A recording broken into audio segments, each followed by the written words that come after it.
Valeu, dando continuidade, René de Paula, por favor, vem aqui para cima. René que vai trazer uma discussão super legal, palmas, por favor.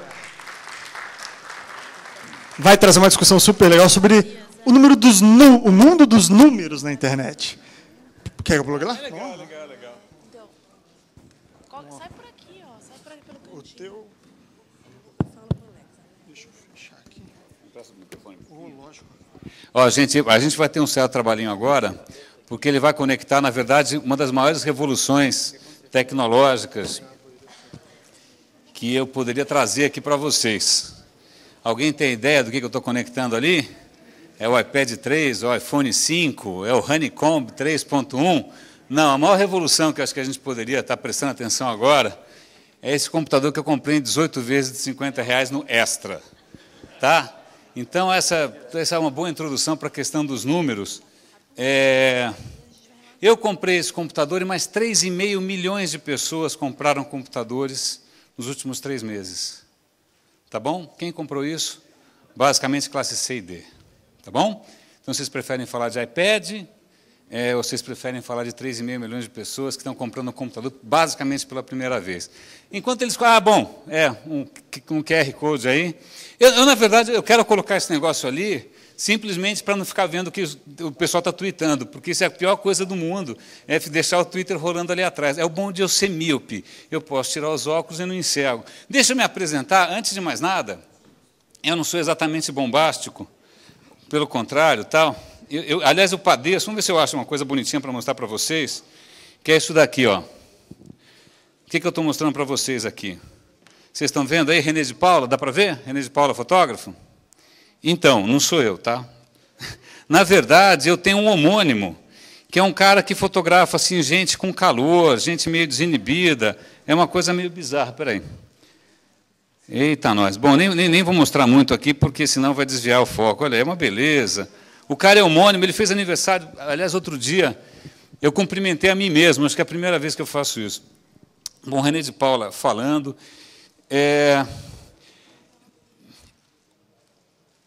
Está aqui no palco, hoje, especificamente, ou essa semana, tem um aspecto interessante que acho que eu vou explorar. Tem meia hora aqui, né? Não é muita coisa para aproveitar a atenção de vocês. Normalmente, quem está aqui no palco trabalha em algum lugar, trabalha numa agência, né, tem algum peixe para vender, ou trabalha numa empresa, ou trabalha num veículo. Né? Isso é bom a gente levar em conta sempre, porque, normalmente, quem está falando tem algum tipo de agenda. Né? Nesse exato momento, eu não estou trabalhando em lugar nenhum. E aí, acho que até uma coisa para compartilhar com vocês, eu estava compartilhando agora com uma amiga ali, é o seguinte, o mais complicado, o mercado está aquecido, né, que legal, tá, o mais complicado para mim, na boa, é o que vai me dar tesão de fazer hoje em dia em digital. Estava assistindo a palestra do cara aí, eu descobri que isso não me dá tesão nenhum. Eu não poderia trabalhar jamais com isso. Né? Eu estou há 15 anos nessa área e uma das coisas interessantes dessa área interativa é que ela força a gente a se reinventar o tempo todo. Tá? Fica essa dica para vocês aqui. A gente está sempre se reinventando. E aí, hoje, quando eu paro para pensar, agora que eu tenho que me reinventar, que eu tenho que, de novo, procurar o que eu vou fazer de trabalho, o que faz sentido, o que está acontecendo, o que é legal, o que é transformador, o que é revolucionário, acho que é isso que eu quero compartilhar um pouco com vocês, porque tem algumas armadilhas aqui para quem trabalha com digital. Tá? Uma das armadilhas mais inesperadas para mim é a questão do consenso. Engraçado, porque a área interativa... Deixa eu tirar de lá, imagina, deixa a moça, deve estar com frio, está um tempo horroroso lá fora, tal, eu estou aqui com o PPT. Por quem diria que o digital ia virar uma coisa de consenso, certo? Eu não sei por que isso aconteceu, não fui eu, a culpa não é minha, mas eu acho que vale a pena a gente dar uma cutucada com relação a algumas coisas que são zona de conforto. Tá? A gente está num evento aqui de social media, certo? Qual é uma coisa legal de social media? A bendita história das métricas. Né? Na métrica, você fala, pô, não sei quantos mil followers, não sei quantos %, etc, etc, etc. Então, vamos falar um pouco de social media, de métricas e de números. Eu fui olhar hoje como é que estava a minha reputação no cloud. Aí eu vi essa curva. Nossa, minha reputação está 85. Eu falei, cara, o que aconteceu? Olhando essa curva, o que vocês percebem ali? Cara, ela foi quase a zero. Não é quase. O que aconteceu? Que estava num super pico e, de repente, aquela coisa caiu para caramba e voltou. Né? Na verdade, isso é uma das coisas mais... Tinha um livro que tinham que mostrar para a gente quando a gente está no pré-primário, que chama assim, Como Mentir com Estatísticas. Tá? Na boa, porque não tem nada mais enganoso, não tem nada mais fácil de manipular. Vocês devem conhecer a frase que dizem que quando você tortura os números, eles confessam qualquer coisa. Né? Porque aqui, depois que eu olhei esse gráfico, falei, cara, que desastre. Na verdade, o ponto mais alto é 84,69. O ponto mais baixo é 84,51. Ou seja, não mudou nada ali. A curva parece que está acontecendo um desastre, mas o que o cara fez? Ele simplesmente tirou toda a parte de baixo do gráfico, ele só pegou naquela variação, expandiu a variação para caramba, para eu perder o sono, para eu achar que realmente aconteceu algum desastre. Mas quando aquela variação ali, desculpa, de 84 para 69 para 84,51, é picas, em português, claro, é nada. Isso é margem de flutuação de número, de seja lá o que for. Essa é a primeira questão. Se alguém tivesse me mostrado um gráfico desse, olha, realmente temos que analisar por que isso caiu, cara, não caiu nada. Né? A segunda questão que está aqui, ó, Network Influence. Que diabo é isso? O que isso quer dizer na prática? E aí, recentemente eu estava numa empresa grande e estava, de uma certa maneira, ligado à área de social media. Tá? De alguma maneira. Por que de alguma maneira? Porque tem N maneiras de você da social media estar sendo empregada, para suporte, para comunicação, para marketing, para engajamento. Eu estava mais ligado na parte de comunicação. E aí, um rapaz estava sempre monitorando, um rapaz super bonzinho, ele ficava mostrando uns gráficos de como é que ia a gente na social media. Melhorou, piorou, isso chama monitoramento. Aí uns gráficos super, tipo desse. Aí quando eu ia ver, assim, um dia foi 3, outro dia foi 5, outro dia foi 15, outro dia foi 9. Eu falei, cara, a gente tem 250 mil clientes. O que 3, 4, 5, 6 pessoas fazem de diferença nessa parada toda? Do que me adianta essa informação? Tá? Mas aí tem uma coisa engraçada, porque é tão tentador esses gráficos, né? Todo mundo quer ver, porque parece que o gráfico está te dizendo alguma coisa. Mas, na verdade, aquele gráfico pode estar te contando absolutamente nada do que você precisa. Quem aqui trabalha em empresa grande? Tá? Uma coisa, um fenômeno, lamento, ou parabéns, sei lá. Uma coisa interessantíssima de empresa grande é que, normalmente, assim, os problemas que vão acabar com você, está todo mundo sentado em cima. Faz anos. É o bode preto no meio da sala. São aqueles problemas que são dificílimos, ninguém quer olhar, e está todo mundo sentado em cima, é por isso que as coisas não melhoram nunca. Né? O que todo mundo devia fazer? Atacar os problemas, mas não, você está sentado em cima. Agora, para mostrar um grafiquinho de social media, todo mundo tem tempo. Para o problema severo, para aquela coisa crítica que vai derrubar qualquer empresa, ninguém tem tempo. Agora, para ver se melhorou a sua reputação no Twitter ou no Facebook, quantos followers você tem, todo mundo tem tempo. E, na boa, que história é essa? A gente está jogando para a torcida agora? Eu trabalhei numa empresa uma vez que chegou o diretor de marketing, subiu no palco, era uma apresentação interna, ele projetou uma maçã, aquela maçã que eu estou vendo ali, e falei, é esse o meu sonho. Eu falei, você está com fome, tem lá um coffee break, tal. Seja por isso, é uma maçã. Ele falou, não, é esse o meu sonho, o nosso sonho é que a nossa empresa seja amada. Eu falei, vou fazer terapia. Por que a empresa tem que ser amada? Eu trabalhava agora numa empresa de infraestrutura, ninguém ama a infraestrutura. Né? Você ama andar com uma coisa que é bacaninha, que as pessoas vão olhar para você e vão achar que você é cool, mas ninguém ama Eletropaulo, ninguém ama Sabesp. A lógica não é a mesma. Se você não vai amar uma empresa de infraestrutura, você vai usar social media para ter followers, é assim que você mede o que você quer. Tá? E aí tem uma história curiosa, eu acho que tudo isso faz parte um pouco de um componente irracional da gente. É engraçado falar de coisa irracional quando o trabalho da gente é digital. Mas o trabalho da gente é profundamente racional, profundamente baseado em temores, em mitos, em seja o que for. Né? E aí, para ilustrar essa atração estranha que esses números que não querem dizer nada mostram para a gente, olha, eu vou estar aqui monitorando se as pessoas falam bem de você ou não, se melhorou a sua percepção, aí fica todo mundo prestando atenção nisso, ao invés de trabalhar, né? Ao invés de efetivamente fazer alguma coisa para melhorar. Né? Tem uma piadinha dessas de vó. A piadinha é super inocente, não envolve partes íntimas de ninguém e tal, que é a seguinte, você está andando na rua, um sol danado, meio-dia, aquele sol, aí tem um velhinho agachado no chão, procurando alguma coisa. Aí você, né, coração bom, você chega e fala, posso ajudar o senhor? Ah, eu perdi a chave de casa, perdi meus óculos. Ah, o senhor perdeu aqui na rua? Não, eu perdi lá dentro de casa, mas lá é escuro pra caramba, aqui é mais fácil de procurar. Eu sei que é ridícula a piada, mas isso quer dizer o seguinte, muitas vezes, a demanda, quem vende social media por aqui, a demanda que muita gente tem de por social media é mais ou menos isso. Ao invés de procurar os problemas onde eles realmente estão, você vai procurar onde eles são mais fáceis de ver. Tá? E você vai se iludir com números que não necessariamente refletem absolutamente nada. Ainda mais quando você está em algumas plataformas. No Facebook você ainda sabe um pouquinho melhor, mas no Twitter você não sabe quem é quem. Quanto vale você perder tempo com aquele cara? Quanto vale você investir naquele cara? Quanto vale um follower? Quanto vale seja o que for? E uma das coisas mais interessantes, eu estou vendo várias máquinas da Apple aqui, por que vocês gostam da Apple? Porque ela twitta? Porque ela tem uma fanpage no Facebook? Porque ela faz publi editorial? Não, a gente gosta da Apple porque a Apple faz um puta de um produto bom pra caramba, a experiência inteira é legal, você não joga fora nem a caixa desse negócio. Ninguém joga fora a caixa dessas coisas.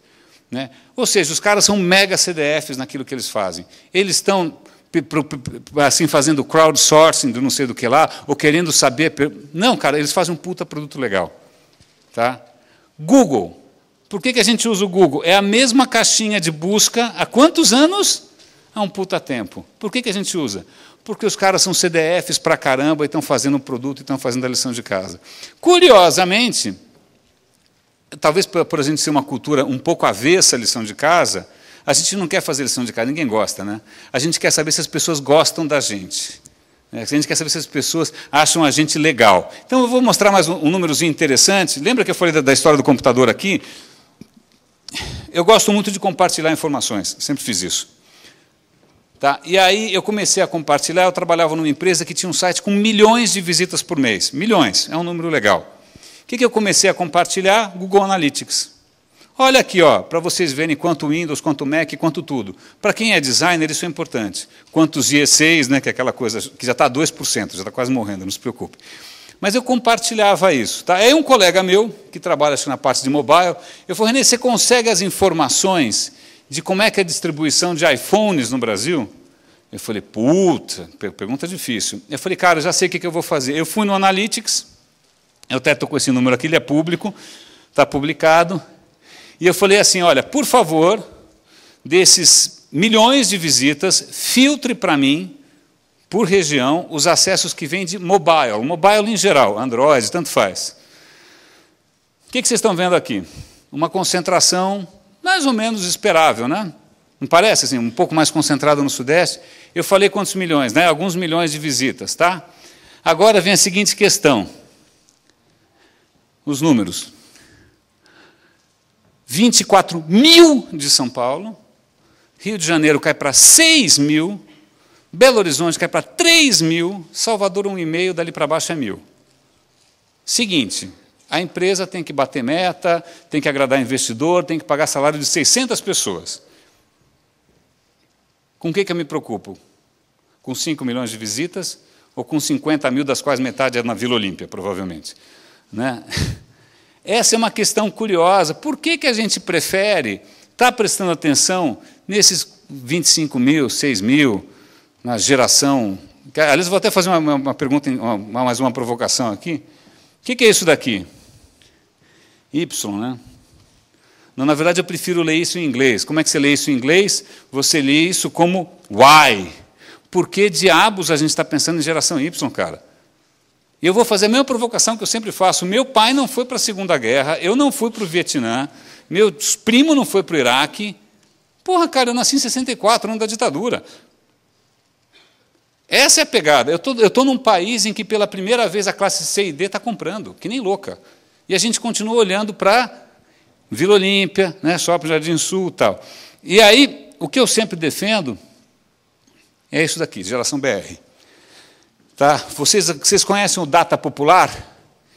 Quem conhece? O Data Popular é um instituto de pesquisa, por favor, acessem, youtube.com/Data Popular. Eles têm números absolutamente geniais sobre o quê? Sobre a nova classe média digital brasileira.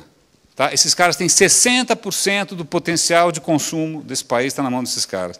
É gente que está comprando computador pela primeira vez. E sabe o que é interessante, já que a gente está no evento de social? Vocês já viram como é que essa moçada usa internet?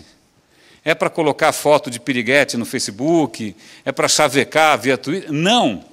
Isso é uma coisa engraçada. Essa é a primeira geração em que os filhos têm mais educação que os pais. Um adolescente tem mais... Porque o pai do cara é pintor, pedreiro, seja o que for. Tá? Como é que esses caras enxergam tecnologia?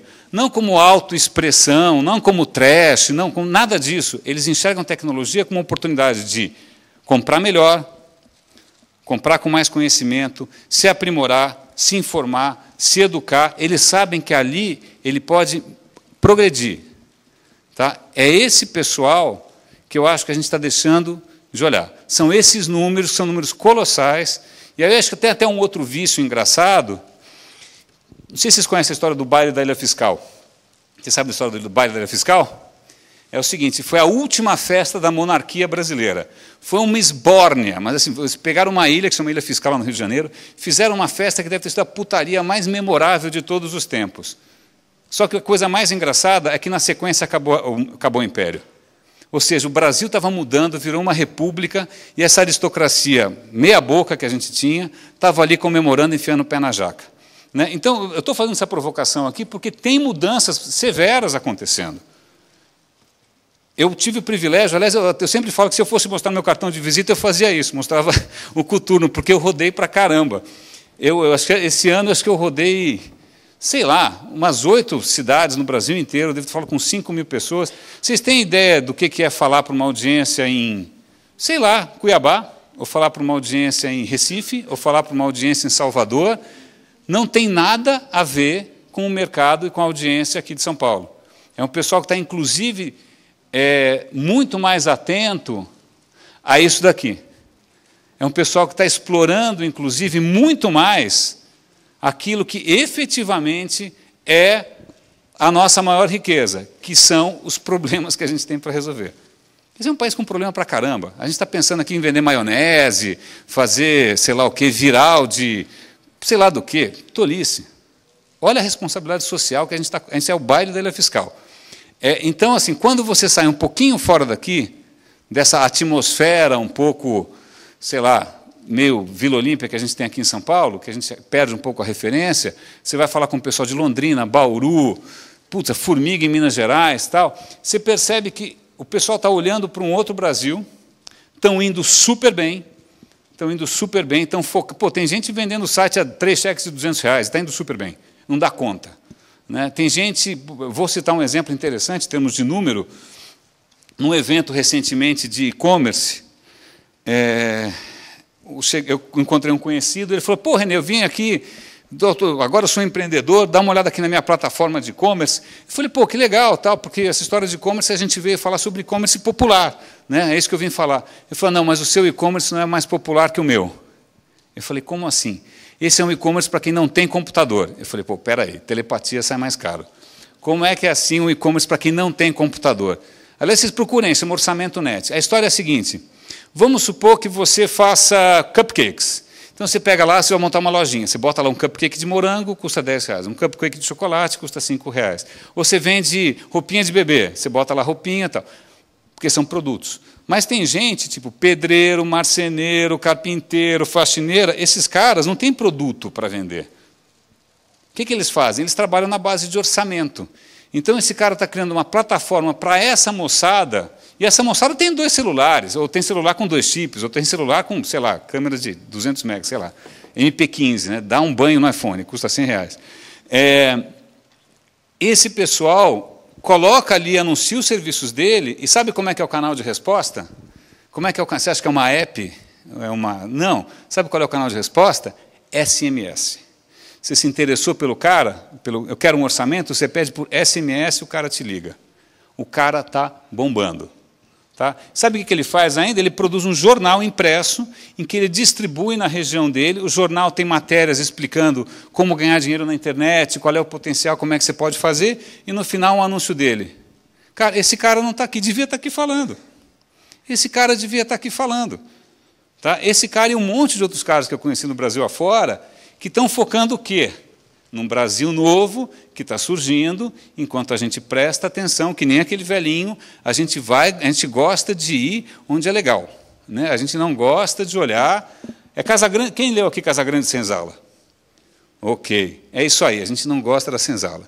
Né? A gente não gosta, quando alguma coisa começa a ficar muito popular, a gente já não acha mais, a gente acha que orkutizou. E, cara, esse papo de orkutizou aponta um dos maiores preconceitos que a gente pode imaginar. Pô, gente tão novinha com tanto preconceito não dá. Né? É o que está bombando. Vocês querem? Vou dar um exemplo curioso. Acho que o rapaz ali falou de Lan House, brincando. Alguns anos atrás, fizeram uma pesquisa, eu não sei se o número ainda vale, mas a provocação continua. A porcentagem de pessoas que acessam a internet no Brasil através de Lan Houses é de 50%. Deve ter melhorado um pouco, mas alguns anos atrás, 2 anos atrás, 50% era via Lan House. Tá? Quem anuncia na página de logout do Orkut aqui? Alguém aqui compra mídia? Acreditem se quiser, quem compra mídia, a página de logout do Orkut funciona pra caramba. Por que alguém dá logout no Orkut? Porque está numa Lan House. Tá? Então, agora, só contar uma história engraçada. Olha como a gente não conhece esse país da gente. Como é que a garotada dessa geração BR marca a balada de sábado à noite? Com uma app, ela vai no Foursquare, dá check-in, não é que ficou louco. Não. O que os caras fazem? Os caras têm um celular super bacana, mas é tudo pré-pago. Então, eles trocam SMS com os amigos para combinar que horas que eles vão se encontrar no Messenger. Se encontrar no Messenger significa pegar um bumba, um busão, ir até uma Lan House próxima, pagar X real lá para o cara e se conectar no Messenger. Aliás, quem anuncia no Messenger aqui? Alguém já anunciou no Messenger? Funciona para caramba também, certo? Muito bem, gente de mídia sabe. Aí o que acontece? Aí eles sentam lá no Messenger, combinam a balada no Messenger, e aí eles vão para a balada. Aí eles tiram foto para caramba com o celular, certo? Aquelas puta câmeras de xing-ling, mas tudo bem, 8 megas. Aí o que acontece? Aonde que eles enfiam essas fotos? No dia seguinte, eles pegam o bomba, vão para a Lan House de manhã cedinho para descarregar as fotos no Orkut, porque eles não têm onde colocar. Tá? Esse é um cenário de uso, não é pouca coisa, pode ser uma oportunidade de negócio, pode ser uma oportunidade de mídia, pode ser uma pancada de coisas. E aí tem uma questão que é até curiosa, para ver como a gente não... mas será que as pessoas vão migrar do Orkut para o Facebook? Se eu quiser migrar as minhas fotos do Flickr para qualquer outro serviço, eu tenho 7.000 fotos no Flickr. Não tem gente pelada, infelizmente não. Só tem coisas. O que eu faço? Eu pego a minha conexão da net de 8 megas, né?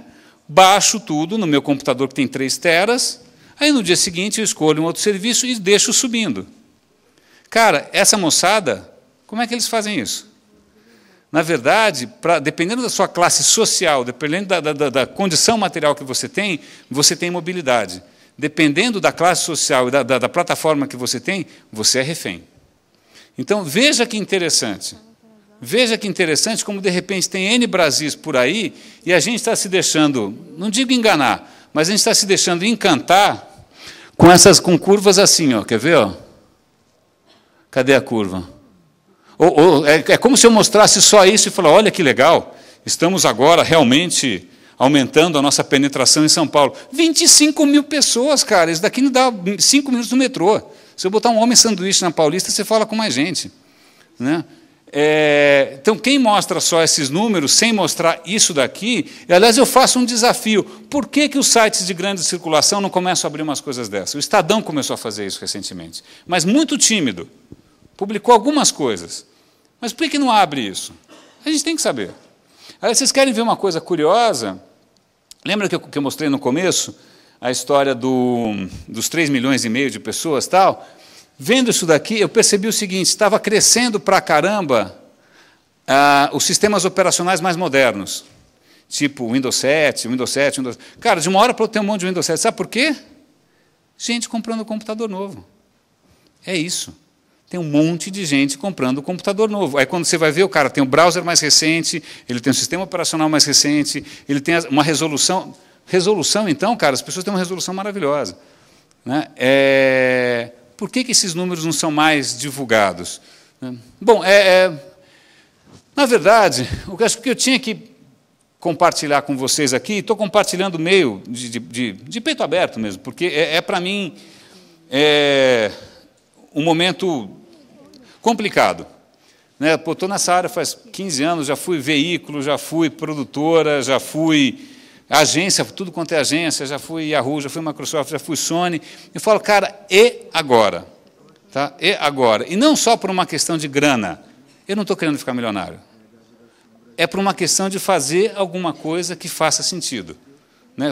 Não só fazer sentido, talvez aí tenha até um certo romantismo da minha geração, né? Que é fazer alguma coisa transformadora.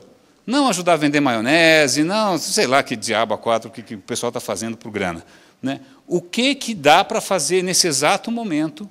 Pode não ter nem nada a ver com publicidade, é capaz que seja alguma outra história.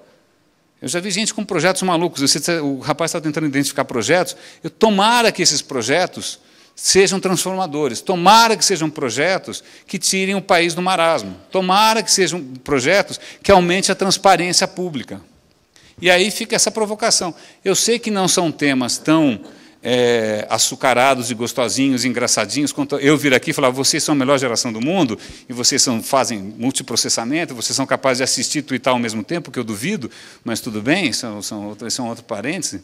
Eu sempre acho que quem twita o que assiste, não consegue assistir e não twita direito aquilo que assiste. Então, fica coitado de quem está acompanhando. Mas, ao invés de puxar o saco de vocês, o que é uma coisa fácil, eu faço aqui esse cutucão, porque, na verdade, é baile da ilha fiscal, gente. Essa classe C e D, eles não vão esperar vocês. Eu já vi, na minha geração, a história era um pouco diferente. Quem já viu uma história do pai rico, filho nobre e neto pobre? A minha geração foi essa. De pais que ganharam muita grana e falaram para os filhos, filhos, não se preocupe com grana, que vai durar para sempre. E criou uma geração de incompetentes que não sabe se sustentar, mas sabe gastar super bem. Né? Não caiam nessa. Eu já vi isso acontecer. Tá? A gente já teve o peso dessa irresponsabilidade com o papel de uma nova geração. Então, eu acho que o que eu tinha para compartilhar, acho que em termos de tempo, acho que era isso, né? Meia hora, deu? É mais ou menos isso? 1, 2, 3? Opa, agora sim. É isso? Acho que é isso. Meus caros... Gostei da provocação. Gostou? Você gostou? Foi absolutamente improvisada. Fiquei ouvindo parte do fundo do palco ali, mas achei boa. Quem tiver alguma sugestão legal, quem tiver alguma ideia bacana, eu confesso que eu estou olhando tudo em volta, estou achando tudo muito chato. Sabe, não é possível que a gente tenha 15 anos de história da internet no país para estar fazendo só isso que a gente está fazendo. Porque isso me cheira a uma tremenda perda de oportunidade. Né? Com tudo que a gente tem, com os talentos, então não é possível que as melhores cabeças desse país sirvam para vender cigarro, maionese, cerveja. Então a gente tem que fazer um pouco mais de diferença. Tá, se alguém tiver alguma ideia legal, eu estou aberto a sugestões. Meus caros, muito obrigado. Era isso. Obrigado.